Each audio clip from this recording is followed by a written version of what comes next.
नमस्कार, मैं हूं अंशिता। महाराष्ट्र सरकार तो फेल साबित हो गई। तीन दलों के गठबंधन से चल रही सरकार भी महाराष्ट्र को जलने से नहीं रोक पा रही और आंदोलन भयावह होता जा रहा है। मराठा आरक्षण को लेकर मचे बवाल के बाद से शिंदे सरकार सवालों में घिर गई है। आरोप लग रहे हैं कि गठबंधन सरकार महाराष्ट्र को संभालने में विफल हो गई है, यानी महाराष्ट्र सरकार एक बार फिर मुश्किल में फंस गई, क्योंकि महाराष्ट्र में एक बार फिर से मराठा आंदोलन की आग तेज हो गई है। उग्र मराठा प्रदर्शनकारी विधायकों के घर, दफ्तरों को निशाना बना रहे हैं। महाराष्ट्र के अलग अलग इलाकों से कई खौफनाक वीडियो सामने आ रहे हैं। आंदोलन राज्य के मराठवाड़ा इलाके से 8 जिलों में फैल गया। पुणे, अहमदनगर से भी प्रदर्शन की तमाम वीडियो और तस्वीरें सामने आई।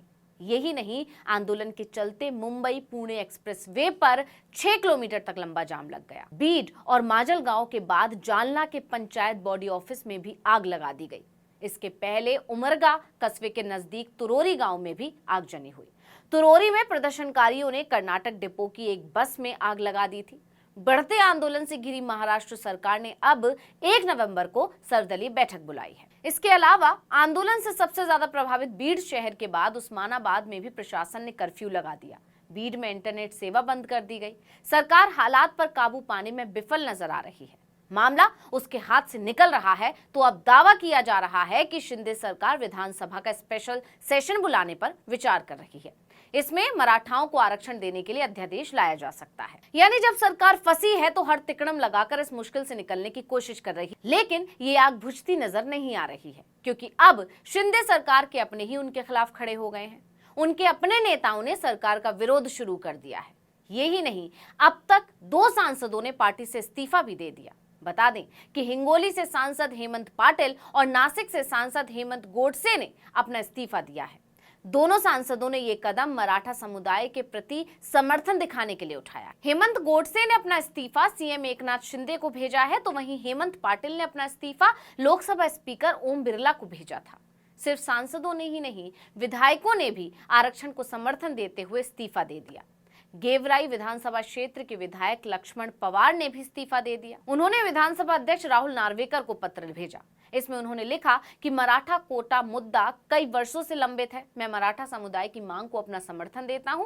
इस मुद्दे का समर्थन करने के लिए मैं अपना इस्तीफा दे रहा हूं। अभी तक 2 सांसद और 1 विधायक इस्तीफा दे चुके हैं, लेकिन ये सिलसिला अभी थमने वाला नहीं है, क्योंकि दूसरे विधायकों ने भी सरकार को धमकी दे दी। शिंदे गुट के विधायक सुहास कांडे ने कहा कि जब तक पाटिल अनशन पर हैं, तब तक वो नासिक जिले के नंदगांव में अपने निर्वाचन क्षेत्र के किसी भी गांव का दौरा नहीं करेंगे। कांडे ने अपना इस्तीफा देने की भी पेशकश की। सिर्फ यही नहीं, एनसीपी के वरिष्ठ विधायक नरहरि झिरवाल ने भी अपने समर्थकों से कहा कि अगर जरूरत पड़ी तो वो मराठा हित के लिए अपने पद से इस्तीफा दे देंगे। यानी सरकार 2 तरफा मार झेल रही है। प्रदर्शनकारियों के बढ़ते हौसले वैसे ही सरकार की विफलता की निशानी है। ऊपर से अपने ही लोगों की नाराजगी सरकार को कमजोर कर रही है। इसलिए इस्तीफों की झड़ी महाराष्ट्र सरकार के लिए किसी बड़े झटके से कम नहीं है। अब जानते हैं कि इस आंदोलन ने क्यों सरकार के पसीने छुड़ा दिए हैं। मराठाओं की नाराजगी सरकार को कैसे भारी पड़ सकती है। दरअसल महाराष्ट्र की सियासत में मराठाओं का अच्छा खासा दखल है। 1950 से 1980 के दशक तक मराठाओं की पसंद कांग्रेस हुआ करती थी, लेकिन बाद में इनका राजनीतिक रुख बदल गया। कांग्रेस के बाद मराठा एनसीपी की ओर चले गए, बाद में शिवसेना और फिर बीजेपी की तरफ इनका रुझान बढ़ गया। मार्च 2021 में सुप्रीम कोर्ट ने भी कहा था कि महाराष्ट्र में मराठा सामाजिक और राजनीतिक रूप से काफी सक्षम है। सुप्रीम कोर्ट ने कहा था कि महाराष्ट्र के 40% से ज्यादा विधायक और सांसद मराठा समुदाय से होते हैं। वहीं एक स्टडी के मुताबिक महाराष्ट्र के विधानसभा चुनावों में लगभग 45% सीटें मिलती रही हैं। 1980 का दशक छोड़ दिया जाए तो महाराष्ट्र की कैबिनेट में इनकी हिस्सेदारी कभी भी 52% से कम नहीं हुई है। सिर्फ यही नहीं, 1960 में महाराष्ट्र के गठन के बाद से अब तक 20 मुख्यमंत्री बने हैं, जिनमें 12 मराठा समुदाय से ही रहे हैं।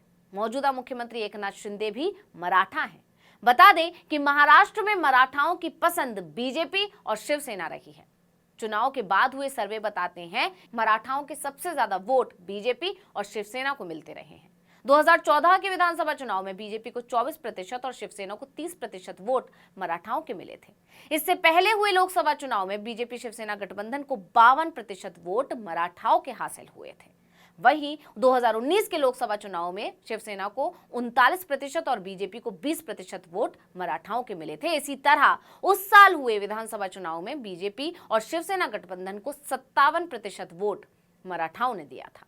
इस हिसाब से कहा जा सकता है कि बीते चुनाव का ट्रेंड बताता है कि महाराष्ट्र में सत्ता की चाबी मराठा वोटों के हाथ में है।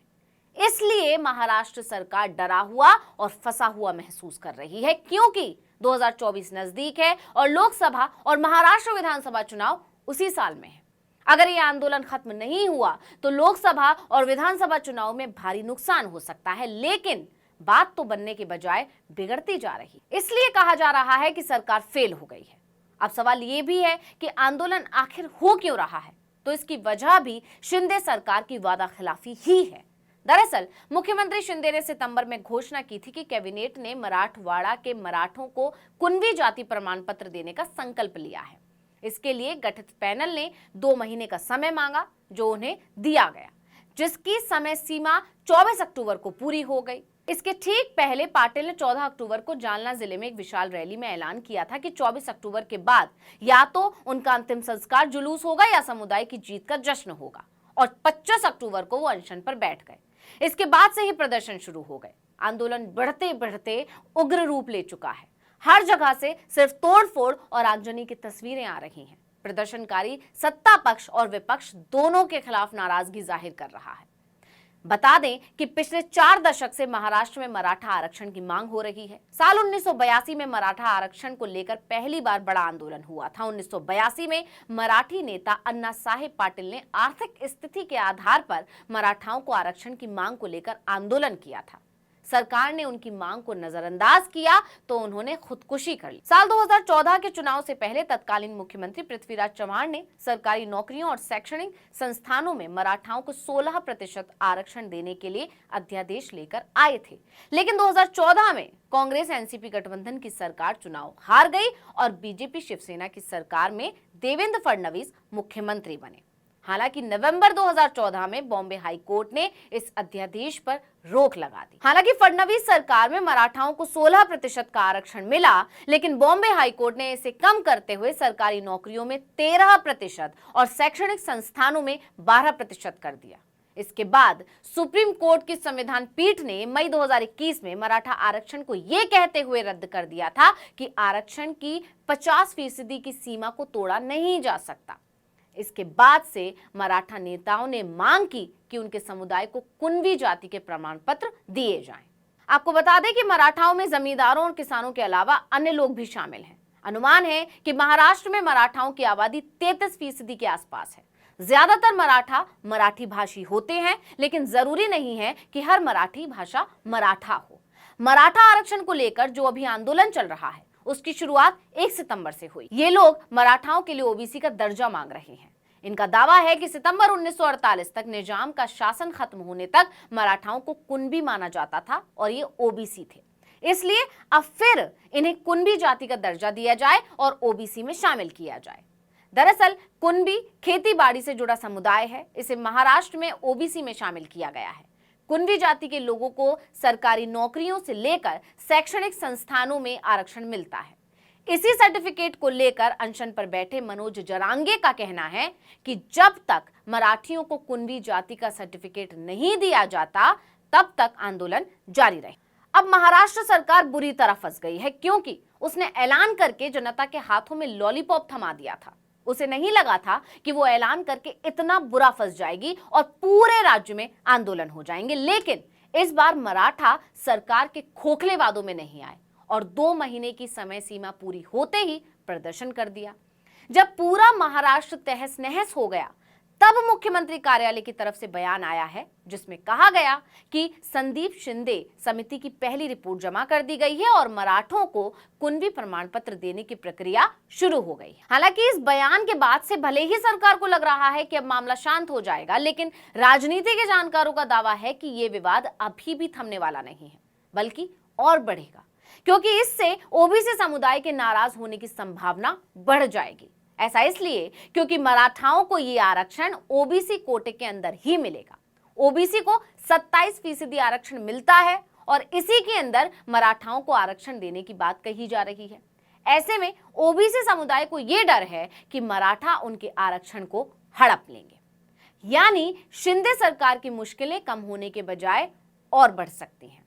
तो इस वीडियो में इतना ही। आपसे अनुरोध है कि यूट्यूब पर हमारे चैनल आर्टिकल 19 इंडिया को सब्सक्राइब कीजिए, फेसबुक पर लाइक कीजिए, कमेंट करके बताइए आपको हमारा ये वीडियो कैसा लगा। आने वाले दिनों में हम और किन मुद्दों पर वीडियो बनाएं ये भी जरूर बताइएगा। ट्विटर हैंडल है article19_India, इसको भी फॉलो कर लीजिए। नमस्कार।